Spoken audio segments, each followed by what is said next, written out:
Bonjour, M. Luc. Bonjour, Brian. Bonjour. Bonjour. Troisième épisode aujourd'hui. Donc, c'est dans la suite logique de l'expansion et du développement de Paber Aluminium. Et on va parler de DLP. Pourquoi DLP? Parce qu'on sait que DLP, c'est votre idée. J'aimerais que vous me disiez pourquoi. Ben, disons qu'en 2006, on avait un besoin. C'est certain qu'on avait un besoin. On donnait beaucoup de sous-traitance à des usineurs de la province. Puis, une journée, j'ai des gens de métier qui sont venus me voir, des gens de Rivière-du-Loup, dont Jocelyn Lavoie, qui est le directeur général de la division DLP, qui est un usineur avec énormément d'expérience.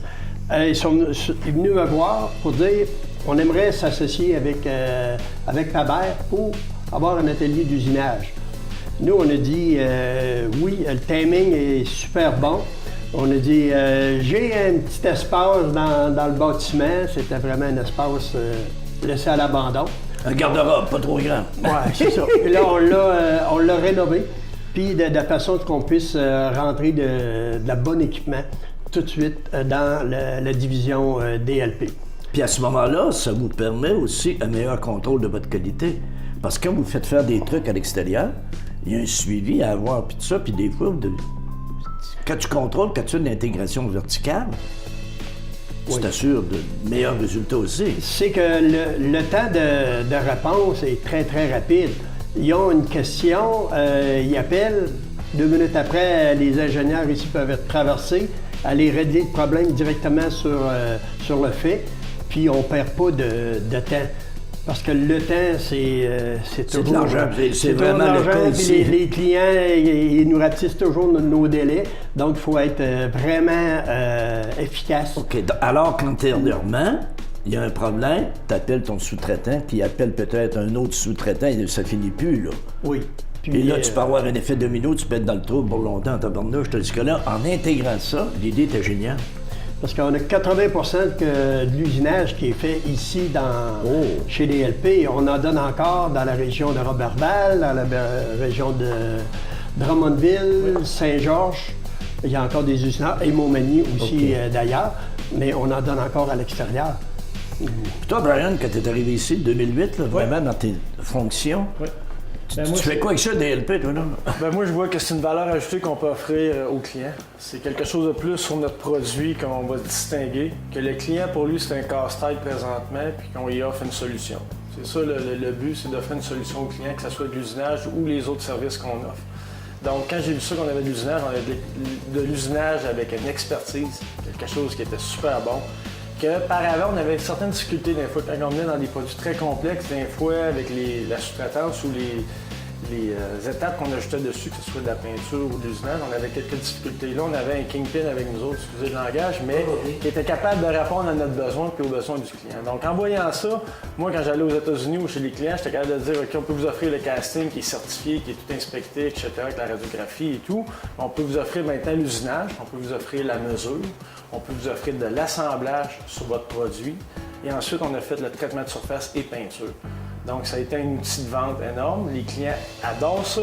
Pour nous, puis pour moi, au niveau des ventes, des coûts, des prix, avoir la machine shop directement avec nous, on réduit les délais, on réduit les coûts. On augmente la qualité, on augmente la traçabilité. Donc, puis ce qui est le fun aussi, vous pouvez vous assurer que DLP est toujours dans l'ADN de Paber. Il n'y a pas de division, là. Exact. Donc, ça vibre tout ensemble, ça, là. Et c'est rassurant pour vos clients aussi. Parce qu'ils font juste un appel. Ils n'ont pas besoin d'appeler à 22 places. Un appel. Call Paber, on règle le problème. Puis c'est ça, il y a une question de responsabilité là-dedans. Qui est responsable? Un Américain avant commandait son casting, le faisait usiner à un autre endroit, le ramenait, le faisait peinturer à un autre endroit, le ramenait. Quand il y avait un problème, c'est qui le responsable? On cherche. À cette heure, c'est Paber. On essaie qu'il n'y ait pas de non-conformité qui aille chez les clients, mais des fois, ça peut arriver, comme toutes les entreprises. S'il y a un téléphone à faire, un client il sait qu'il appelle à une place, une personne, puis c'est réglé. Peu importe c'est quoi le problème. Il sait que c'est un Cap Saint-Ignace que ça se passe. Exact. Il n'y a pas besoin d'appeler à 22 places. C'est mieux de répondre, par contre. Ah, ça répond. Sinon, j'ai un cellulaire, puis il m'appelle le soir ou week-end. Parce que c'est beau l'intégration verticale, mais c'est encore plus de responsabilité pour vous autres. Oui. Mais on se démarque avec ça. Les fonderies, au niveau autant canadienne qu'américaine, ça a tout le temps été une industrie ou un monde qui avait une mauvaise image. OK. Une fonderie, c'est sale. Une fonderie, c'est une shop. Nous autres, on essaie de changer cette image-là. On ne fait pas juste essayer, on change l'image de l'industrie par rapport à la nôtre, qu'est-ce qu'on a, par rapport à qu'est-ce qu'on offre.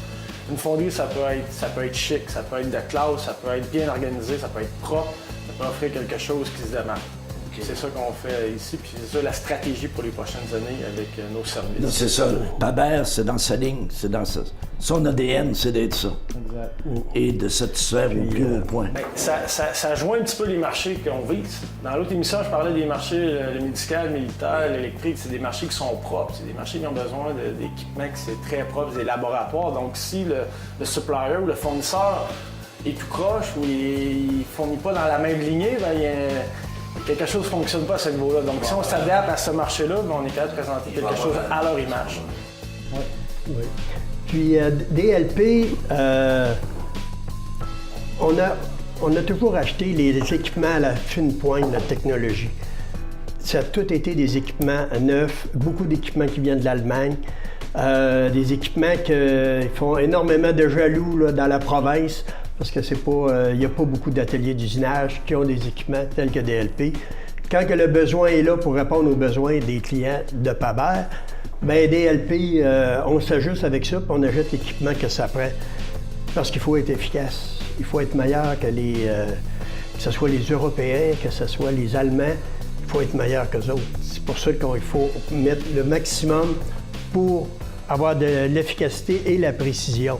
On parle de précision au 10 millième, c'est extra. Paber Aluminium joue dans les ligues majeures. Et les nombreux trophées remportés sont la preuve qu'il est équipé pour compétitionner. Et mieux encore, pour gagner. Comme tu mentionnais tout à l'heure, Brian, l'objectif est de satisfaire à 100% nos clients. On veut être bon, on veut être meilleur de jour en jour. Et ce qui est le fun, on a des preuves de ça. Je regarde juste les trophées qu'on a ici. Et j'aimerais que vous nous parliez de vos trophées. Bien, l'année 2014-2015 a été une année très importante pour notre reconnaissance, la reconnaissance du travail de nos employés également. On a gagné en premier lieu le prestige des Jardins Montmagny-Lillet. Ce prix-là a été accordé par la Chambre de commerce, qui nous a permis de nous présenter au Mercuriade en 2015, dans la catégorie Contribution au développement économique et régional.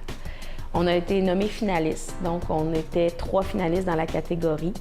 Et lors de la grande soirée, quand même, les Mercuriades, c'est le plus grand prix, le plus grand concours Le plus haut niveau de prestige. Au Québec. Bien, on a gagné le Mercure de l'entreprise pour la meilleure contribution économique et régionale. C'est fantastique! C'était un prix extraordinaire. C'est ajouté après ça 2 prix aux Pléiades de Lévis, donc pour le bon coup et l'entreprise en transformation. Donc, ça a été une année extraordinaire.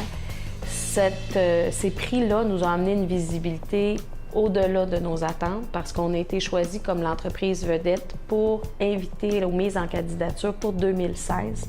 Donc, on a bénéficié d'une campagne... Visibilité extraordinaire. Une campagne à RDI, à Radio-Canada pendant 6 mois, à tous les soirs, deux publicités de 30 secondes qui ont passé en boucle. Puis, c'est pas juste bon pour Paber, c'est bon pour la région. Oui. C'est vrai, c'est du rayonnement pour la région encore, c'est du rayonnement pour Montmagny, c'est le Cap-Saint-Ignace, c'est du rayonnement pour la Côte-du-Sud, c'est génial. C'est une fierté pour les employés également parce que, en tant que tel, ces prix-là, on les a gagnés parce qu'entre autres, on a présenté un projet qui a dépassé toutes les limites, toutes les attentes.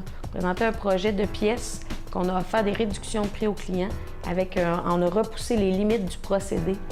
Puis c'est les employés qui le font, ça.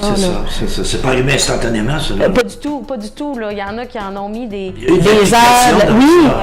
Des heures de travail, de la sueur, presque des larmes parfois. Non. Mais là, la prochaine étape, Brian, il n'y a rien d'autre que Ford, une Benoît Fortune aux États-Unis, mais ça, tu sais, là, on se dirige vers ça, on se prépare, non? Bien, nous, la vision de l'entreprise en soi, on veut être la meilleure fonderie en Amérique du Nord. Excellent. Notre vision, c'est très clair à communiquer avec les gens ici. Donc, les décisions, les stratégies sont prises en conséquence de se rendre là, d'être la meilleure. C'est facile de dire la meilleure, mais on veut la mesurer aussi. On veut que nos produits soient mesurables, que nos résultats soient mesurables pour dire oui, on est vraiment la meilleure. Donc, c'est vers là qu'on s'en va. Pabert Aluminium, un gagnant. À la semaine prochaine.